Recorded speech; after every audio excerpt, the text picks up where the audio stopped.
All right, I think we are good to start this program.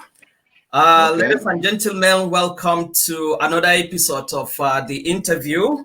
Today, I'm privileged to have a very special friend, a classmate, and by the name Pussonam Yiri.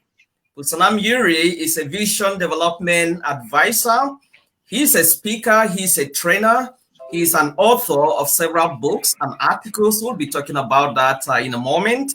Some of his books include Slavery of the Mind, The Meaningful Life, Local Ideas, and books in the Mona Pajir series, among other titles. He has spoken in international conferences in Asia, in the United States of America, in Africa on various topics. He has also trained several leaders in professional book writing and vision development. He has educational backgrounds in mass communication and theology. Pussonam Yiri is the chairman and managing director at Nachal Turomale Center. He is passionate about empowering people with fresh knowledge for meaningful productivity. His strategy is to help leaders understand the process of discovering local ideas, developing them, and sharing them globally. He's married to Helen, and they are blessed with three children, Pussonam, Pussam, and Pamale. Correct me if I massacre any of those names. I am so delighted to have you on the program, my wonderful friend. I am so delighted to have you. Yeah, thank you for having me, my friend. Thank So, you for having me. yeah, thank you so much. Without further ado, we'll just dive into the discussion. Let me say to our viewers, if you are watching this, I always encourage you to participate. This is going to be yet another exciting edition of the interview. The person we have here, from the little things I have read to you about him, you should know that this person is loaded with a lot of information that will be beneficial to us. If you are watching right now, can you just go ahead and just say, hey, I am this, I'm watching from this place. Just put that in the comments so that I know that we are together. And as usual, I will encourage you to actively participate by asking questions at any point. If I see your question or contribution, I will read that so that our guests will respond to them appropriately. So let's begin by having a conversation. This may take you by surprise because I know you intentionally refused to put this in your introduction, but I am kind of picking up on it. I want to talk a little bit about filmmaking. Although I didn't Yeah. include this in your introduction, one of the things that you do is filmmaking and acting. You are an actor. You write, Yeah. scripts, and you also act. I can Yeah. testify that because I have seen you act on stage. I have watched at least two of your movies. So I was privileged to do undergraduate studies with you back in the day, as they usually say. And I saw you act movies, or those were more than drama. You were on stage, and it was my first experience of seeing like the stage with lights and all kinds of things. Acting on stage. And you were the first person to produce film in Adamawa State in 1995. Take me back to that journey of filmmaking. How did you stumble to that? How did you find yourself making movies, writing, scripts and acting and directing and what have you? Thank you. Thank you, Seth, for picking on that aspect. It started in 1995 after studying mass communication on my way to Lagos. The Lord blessed me with a vision of filmmaking in Adamawa State. So when I went to your in Lagos, I spent about 3 months working on the script.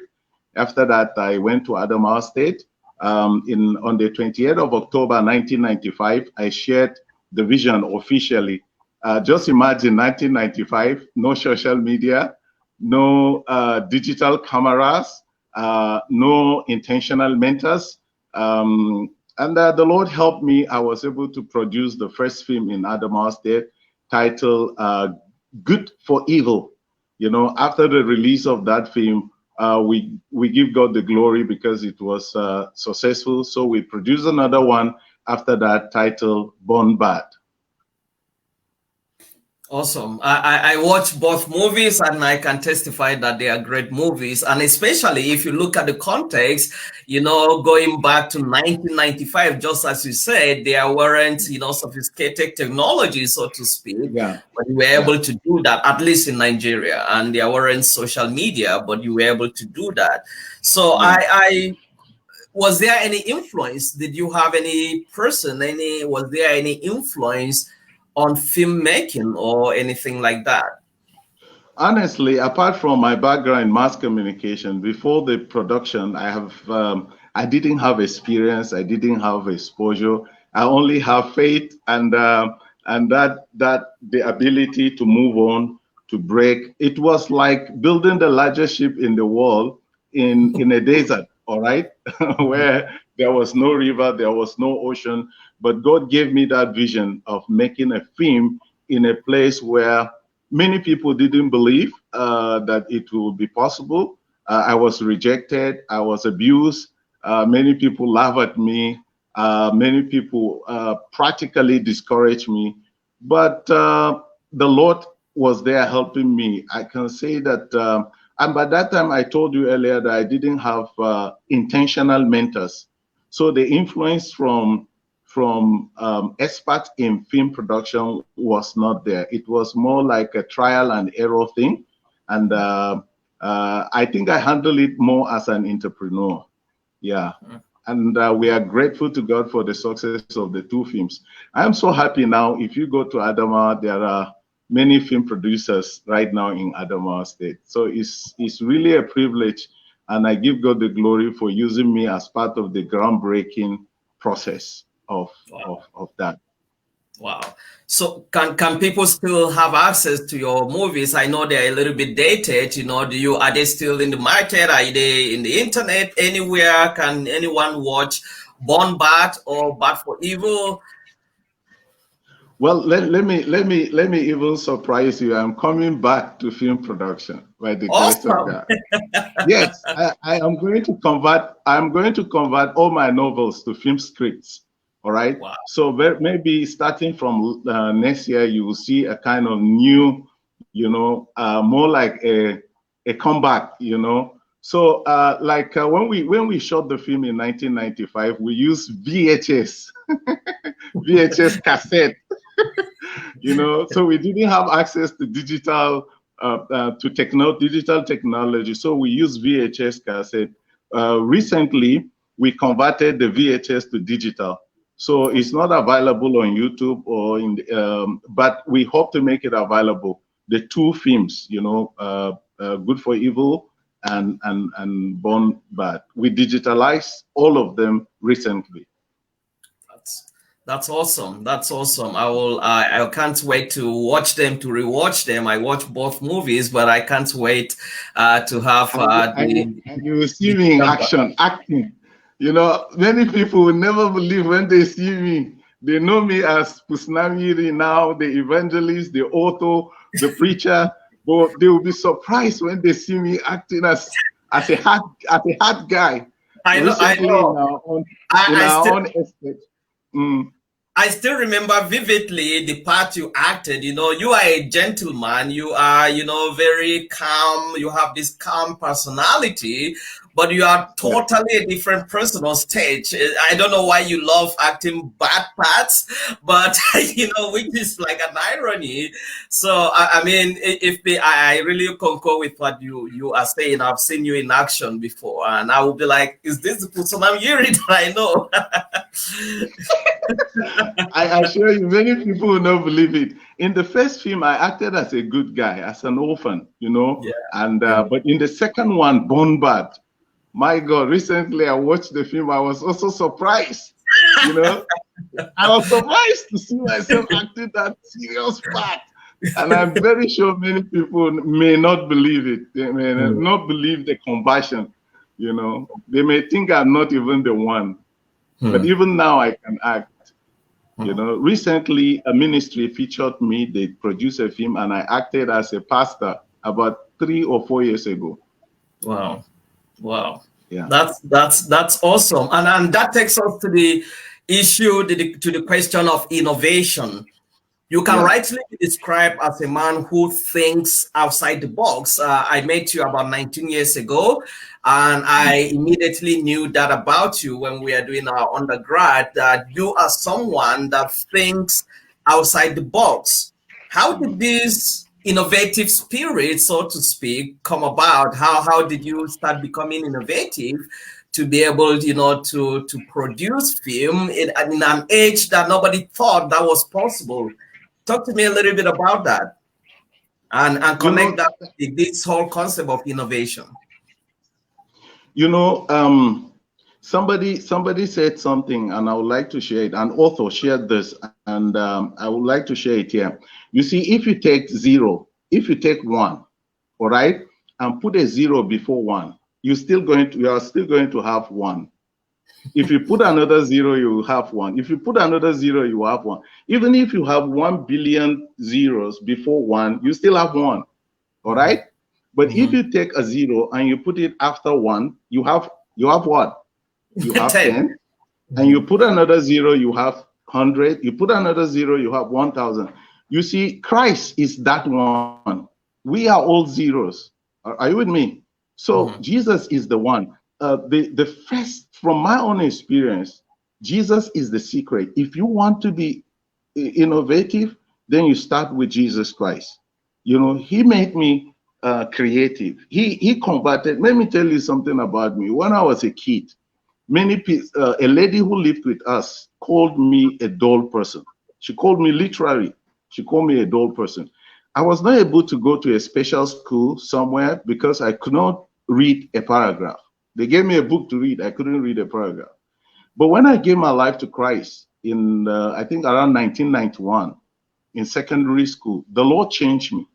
So my secret is not the right question to ask me is not what is your secret, but who is your secret? So my secret is Jesus Christ. He gives me ideas. He blesses me with creativity, and he helps me to see things, to understand things that, humanly speaking, I cannot easily understand. So start with Jesus Christ.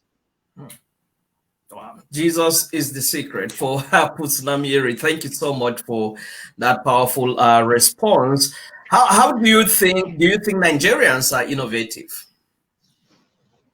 We have positive and negative innovations. Okay. There are many people like the armed robbers, the terrorists, they are innovative. And actually, let me use this definition. It's a simple definition of innovation. Somebody shared this definition that innovation is just the process of improving the existing idea. All right? Hello? Yeah, I can hear you. And another approach to innovation, if you want to look at it that way, you also understand that innovation is when you take something known and add something little to it. Something little to it is when you distort a known thing and you give it a little shape, a little value. That is innovation. So in Nigeria here, we have many people who have negative innovation. They are creating things, but not as protagonists in a story, but as antagonists. They are creating things to stop productivity. So we have many of them in Nigeria like that. And then we have people who have positive innovation. These are people who are like protagonists in a story. So they are innovating for the good of all. And then, but from my own experience, I realized that there are many innovators in Nigeria, but only few intentional innovators. Wow. Hello? Yeah, I can hear you. Wow. Only few intentional innovators. Intentional innovators are people who know that they are innovators, and who are innovating intentionally. No matter how far your village is, there is another village after your village, okay? That's true. That's true. Is your village the last village?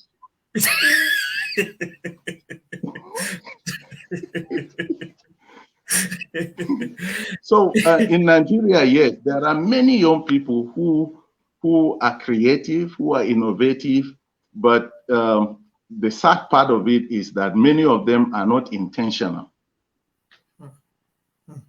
I love how you put it, that many people have the illusion that the art of innovation is creating something that is totally new, something that is novel.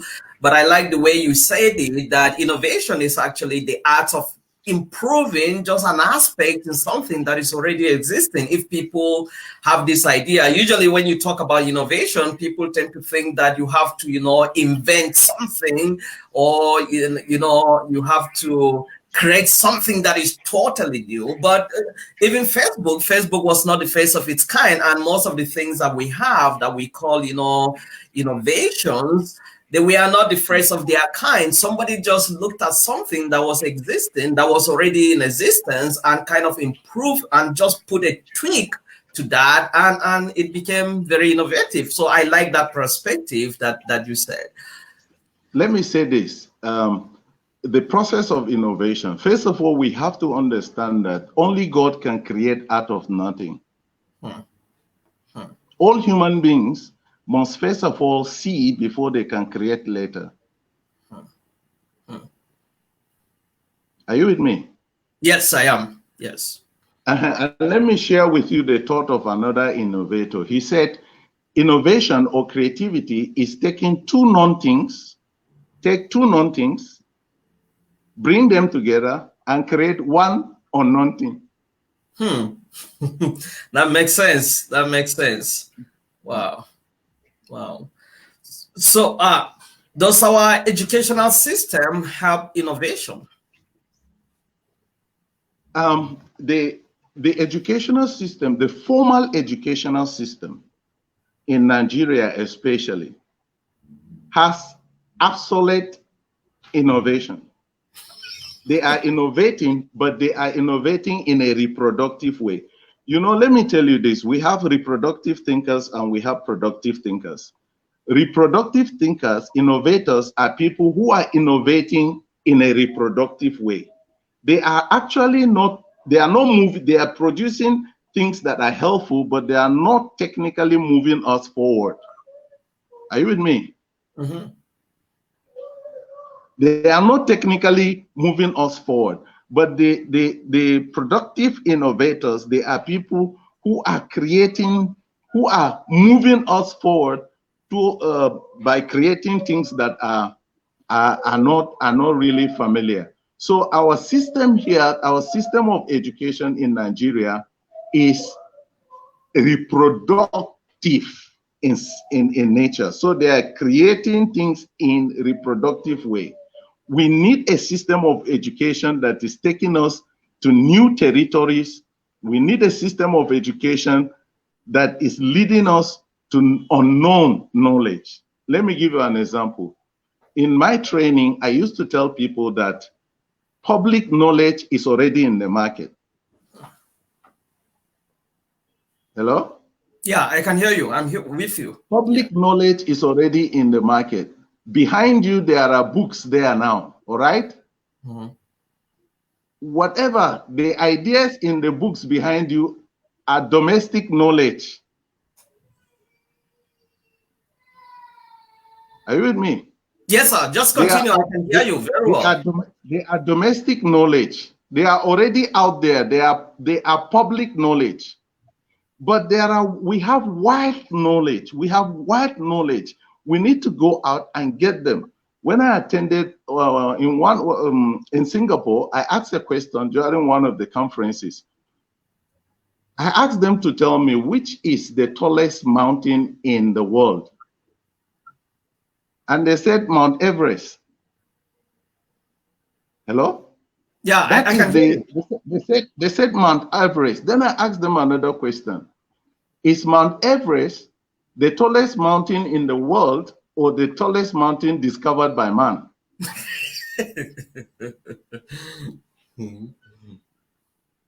Hello, the tallest tree in your country is not the tallest in the world. The strongest man in your country is not the strongest in the world. It is time for us to go beyond public knowledge and investigate and create knowledge, wild knowledge, knowledge that is rare, knowledge that may look useless today, but which will make sense tomorrow. That is so powerful. That is so powerfully put. I can see my brother David Yakubu saying he's watching from Abuja, Nigeria. He says this is excellent. Thank you so much, bro. I can see Levi Samba, who is a faithful follower of this program, saying thank you, Pastor, for always bringing up great minds like your guest today. Thank you so much for that, Levi. I can also see my dear friend Emmanuel Junior Zaka saying, keep doing this. My brother, thank you so much for your comments. Please keep the comments coming. You can see that this discussion is already getting exciting, very exciting. And I know that there are a lot of things I will be talking about with my guests. I want us to switch gears to talk about authorship. You are the author of numerous books, so to speak. I know you have given me, I've mentioned in your introduction just a couple of them, but you have written many books. How many books have you written so far? I think 12. Okay. You know, an author that will have to think how many books he has written a lot. I think I have written so many, but I have released 12. Okay, awesome. So yeah, I've released 12. Yeah. And your books are very unique. At least I've read one or two of your books. They are very unique as they encourage thinking outside the box, and they also encourage contextual ideologies. One of them says think locally, right? So I want to talk a little bit about, authorship. Which among your books will you say is your favorite? It's like asking me to choose the favorite among my children. Actually, all my books are my children. I don't have a favorite one because let me tell you this. Every book is a solution to a problem. Mm-hmm. I agree with you. Every book is a solution to a problem. So maybe one of them is to take care of problem A, and the second one is to take care of problem B. So you see, I cannot choose the favorite. Okay. Yeah. I love all of them. That's why I wrote them. That's why they're in the market. All of them. Okay. So let me ask you another. But for the sake of your question,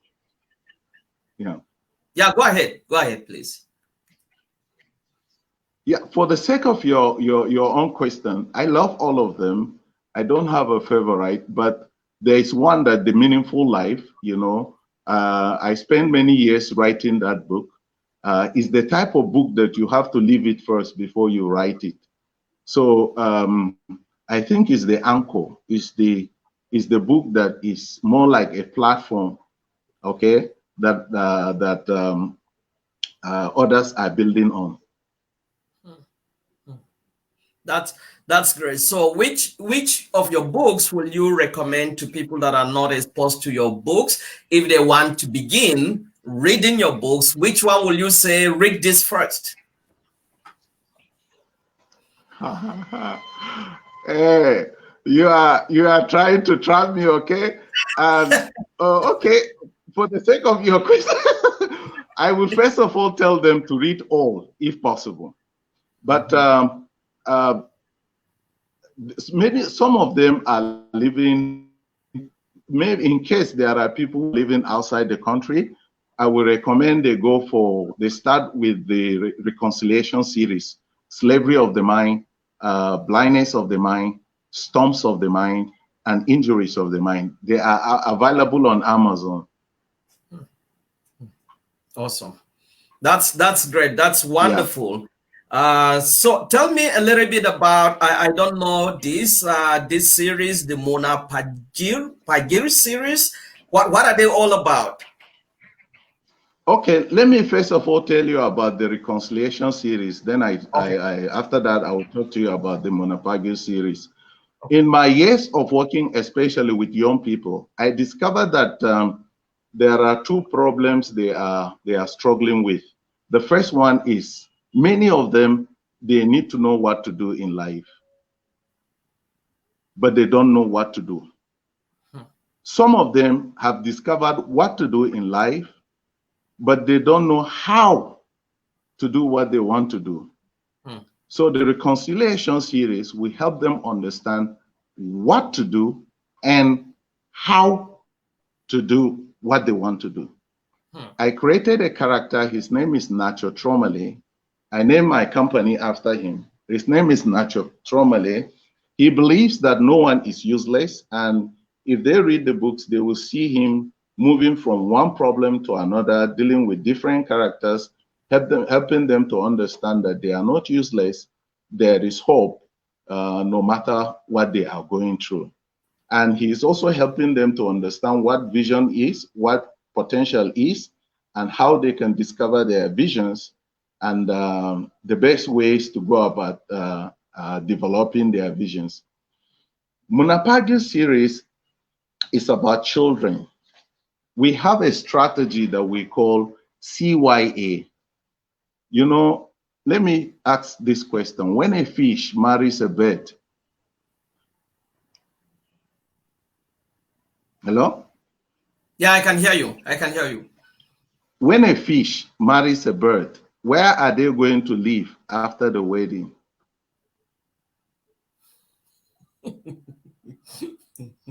You see, there will be confusion in that kind of marriage. Similarly, most of us, especially in Africa, are going through that kind of confusion. If you look at it critically, you'll see that in most cases, we have neglected our children. So our strategy is to help develop young people, children, then develop young people, and then we focus on adults, especially retirees. Many of them are hopeless in various villages. They think they are useless. So this Mona Pagir series, if you look at our society, you will see that in most cases we think that only adults have solutions to our problems. Sometimes we discuss problems affecting children for children, but not with children. All right. So this series is about inspiring the creativity of children. It's about helping the children to understand that they don't have to wait until tomorrow before they can start contributing towards the development of the society. So the books are written in such a way that they will inspire godly creativity in our children. So far, so good. Some schools have adopted the books. It's a story of a little girl. Her name is Mona Pagir. You know, her story is similar to my story. She was seen as a dull girl, but later something happened to her and she became a little girl with great ideas. So that's what the project is all about, to inspire children's godly creativity so that they'll start seeing themselves as contributors, not just tomorrow, but also today. Yeah.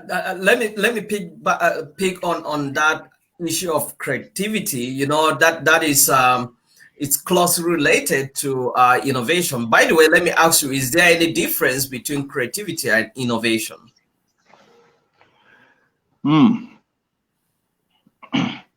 The difference actually is like A and B. Are you with me? One leads you to the other. Creativity, let me say this about creativity. You know, it depends from the point of creativity. Creativity gives you the idea. Innovation helps you to work on the idea. Innovation gives you more of the how you can best apply the creative idea. So creativity will bring an idea from somewhere. Innovation will polish that idea and make it better. That That's the sounds elementary.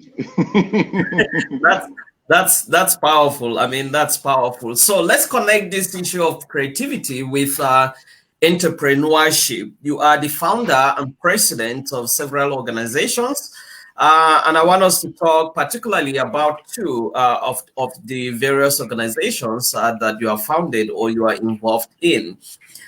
Talk to me about you are the director and of Nacho Turomale Center. What is that all about? Nacho Tromale, Nacho is, you said something about local thinking. Mm-hmm. Many people think the common approach is think globally and act locally. But if you look at it carefully, you will see that you don't take off from the sky, you take off from the ground. And no matter how far a company travels, that company is originally local. Hello? Like Yeah, now, you are facilitating this program. You are now living in the United States of America, facilitating this program, but you started from somewhere. You started locally before you move up to where you are. Many people out there are taking off from the sky, and that is why innovation is hard for them. Innovation is expensive for them. So Nacho Tromale Center, our vision is empowered people. We want to equate that we help things and become more innovative in whatever we do. We achieve that through books, speaking, conferences, training, vision development, advising, and filmmaking. So our goal is to empower people with knowledge so that they will know the best way to be creative, to be innovative, and be able to apply ideas from abstract level to concrete level. Nacho, in my own language, means talk. Tromale means his work. Nacho Tromale, talk about God's work. Wow. Wow. Yeah. So where is your office located? We are now in Abuja, around area 11, Minchika Street, number 4, Bobsa Complex, around area 11, Garki. So how does one connect with you? If somebody, if I heard you right, Nacho Tromale, the vision is to train young leaders in various aspects of innovation and creativity. So if somebody is listening or watching right now and they want to connect with you, they want to be part of this, what does it take? Yeah, I can give you, I don't know how, I can share my email and our website page, so that they can get in touch with me. And let me say something so that they will understand. I'll put that later in the link. Or if you can, I don't know whether you can see the comment section. If you can just type that. But if you can't, I will put that later in the link. Yeah. Yeah, just do it later so that I will not be. All right. Yeah. And then another thing we do that is very helpful for me, very important for me to mention is this. Many of our elders died undocumented. Many of our leaders are repeating the cycle of error. It is not enough to lead well. We need to have leaders who are leading well and writing well so that they can one day die documented. My own belief is this. If we want to have a flourishing system in Africa, then we need leaders who are leading well and writing well. imagine a situation where a carpenter will work for 30 years in a village, and then he will die undocumented. All new carpenters will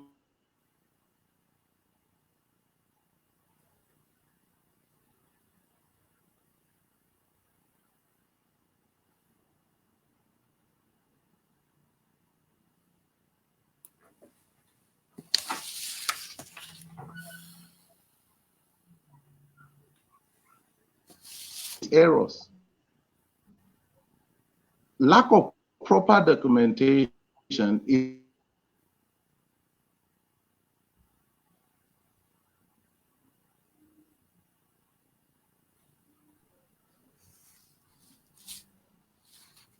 hello? Yeah, I can hear you now. We had a little bit of technical glitches, but I can hear you now. Yeah, we train leaders in creativity, in innovation, and book writing so that they can think well, lead well, and write well. That's wonderful. So what about talk to me a little bit about Kunto Talks? I know this is kind of new. I didn't include that in the introduction. What is Kunto Talks all about? I don't know what happened to the sound. I'm not getting you. Can you hear me now? Can you hear me? I'm not really getting you. Are you getting me well? Very well, very well.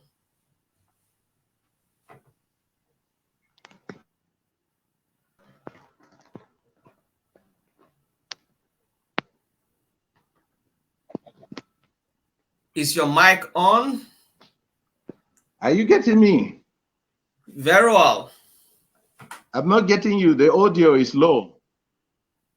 All right. I don't know what's You're going getting on me. there. Yeah, I can hear you very well. But I'm not hearing you. I don't know what's going on. Is your mic on? Let me see whether I can private chat you. Maybe let's reconnect. Let's reconnect. Okay, sounds good.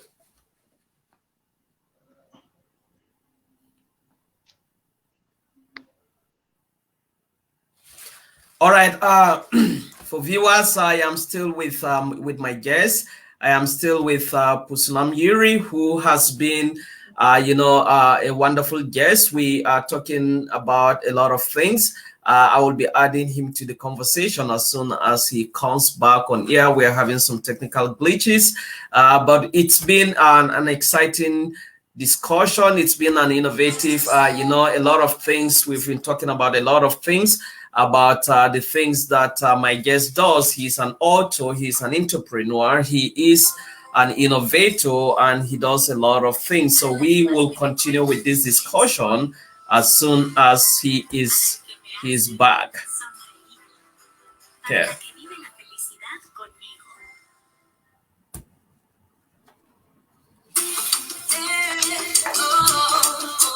Okay. It's okay now. All right. Yeah, go ahead, please. So we train them in.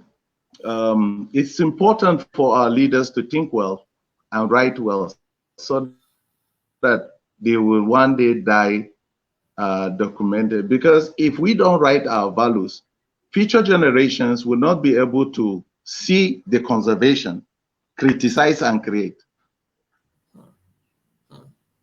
That's very true, and that is one of the things we don't do. Sometimes people think that I for one, I am also an author. I for one believe that any human being can be an author. Every one of us can be an author. But usually when people think about authors, they feel like they are out of this world. It is just a matter of decision. And no matter, one of my professors used to say that if you have an idea about anything, just write it. It doesn't have to be perfect. None of us writes perfectly. But if you write, no matter how imperfect your your views are, if somebody is not happy with what you have written, let them go and write another book to counteract what you have written. In that way, we will have many, many books. I am writing to respond to your writing, and at least we have many books in the market. So I agree with you that one of the major problems of our culture back in Nigeria or in Africa is, people are not really documenting some of these things that would have been, some historical artifacts. As we try to wrap it up, I want us to talk a little bit. I can't have you on the show and not talk about politics. What are your views about Nigerian politics? I'm not a politician, but I support politics. Okay. God's light has no boundary.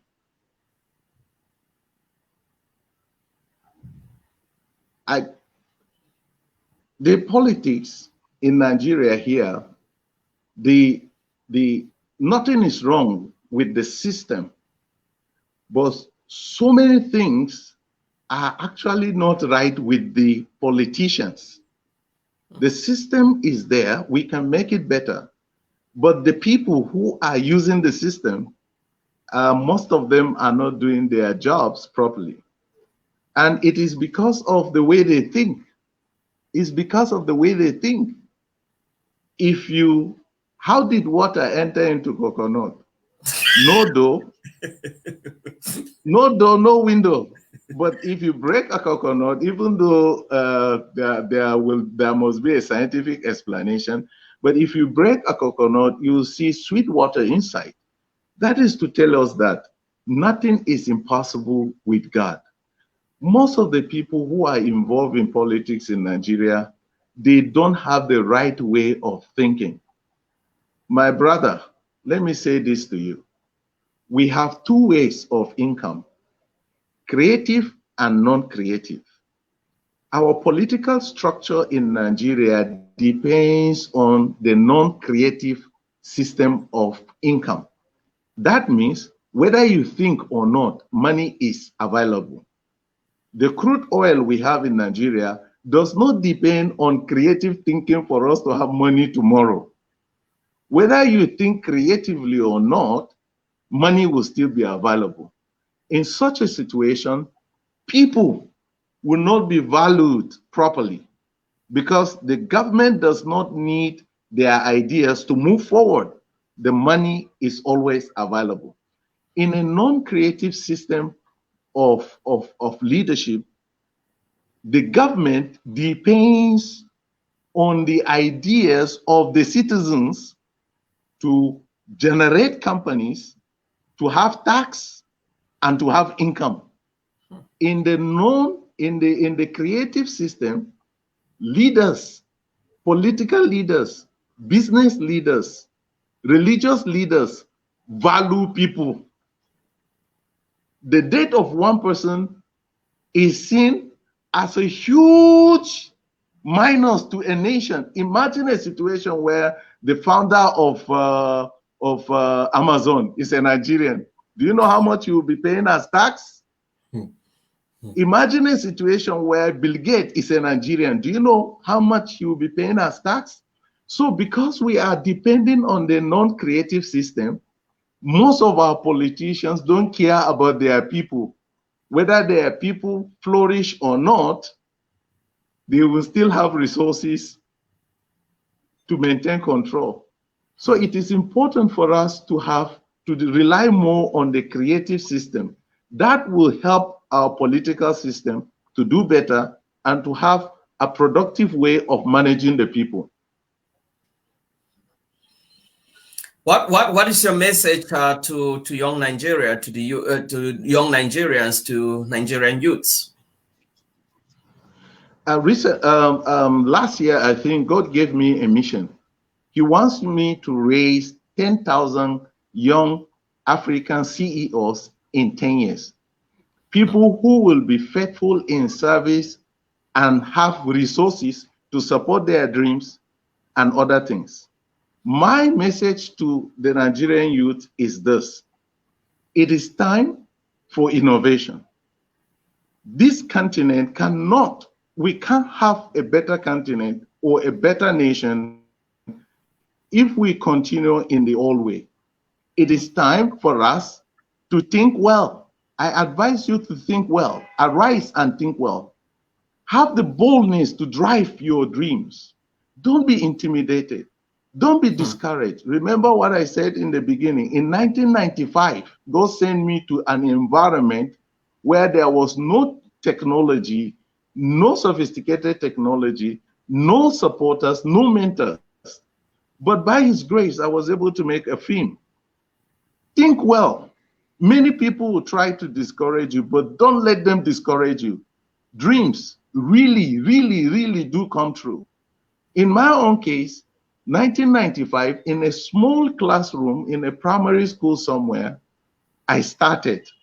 But I give God the glory. Now He is using me to speak in various conferences, reaching different people from different nations. That is possible. And number two, after thinking well, after inventing something, you cannot do it alone. You can't do it alone. You need the right team members. You need the right team members around you. And then number three, you need to focus well. Many things will come around you to take you away from your vision. Focus well. Don't let them take you away from the main vision you have. And then the last one is achieve. Achieve. Wishing, intention is not enough. Translate your intention to products and services. And this civil service approach that many of us are having will not move us forward. This is the time for all of you to arise. Arise. Turn your ideas into visions. Turn your visions into companies. And turn your companies into products and services. You can do it. It is possible with God. Thank you. That is a very powerful message right there. What a way to end the program.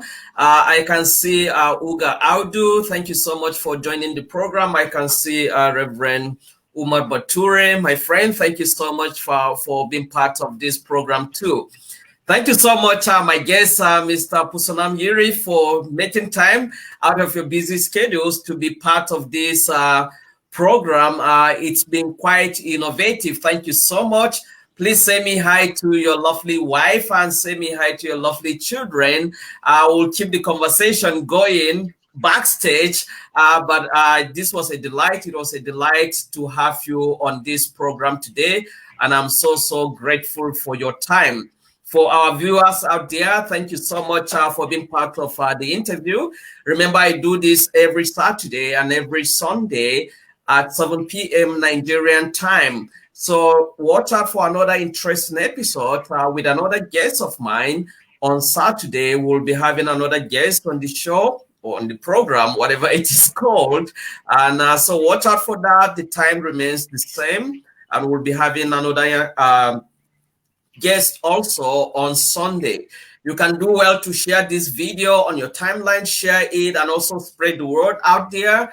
I bring a lot of people that tell us a lot of interesting and fascinating things on this program. Please spread the word, like this video, share it, comment, always comment and participate. And until I come your way next time, enjoy the rest of your week. Stay out of trouble. Bye-bye.